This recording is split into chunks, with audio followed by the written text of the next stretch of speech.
Well, the U.S. is witnessing the strongest housing boom since before the Great Recession, and it's, of course, taking values along for the ride. The median sale price for a single-family home jumping nearly 15% to $315,000 in the fourth quarter.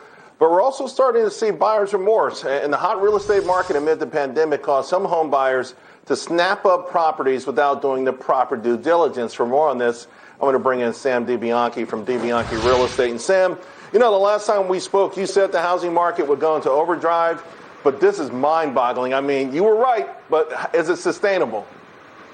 It is insane. It's not just a frenzy. It is a craze. It is absolutely nuts. And like you were saying, people aren't even liking the houses that they're buying. They just want to buy a house. I was just talking to one of my mortgage brokers, and he was saying, Sam, people are calling me and saying, just get me a house. Just get me 4 walls and make it in Florida. And that's all that I want.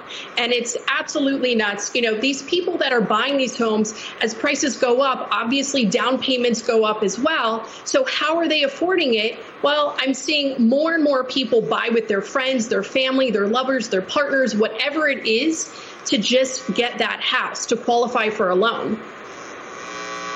Yeah, but, you know, how many people are even looking at it as a financial investment type transaction and just something more about changing our lifestyle, moving out of hectic cities, moving out of big tax areas, moving where, you know, they feel safer, whether it's pandemic or crime. I mean, it feels like there's something beyond economics driving this, right?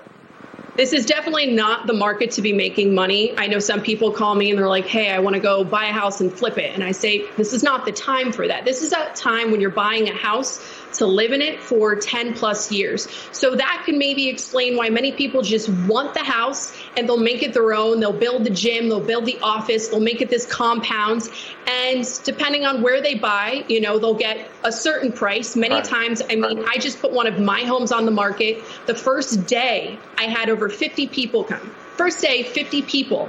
The next day, I had about 60 people bidding more left and right, and all of these people are coming over ask. But the biggest thing is to make sure that the house appraises if it's based on financing. So if you're out there as a buyer and if you are financing, make sure you are ready to pay over that appraised value. So your seller might say, remove that appraisal contingency or be ready to pay more. Right.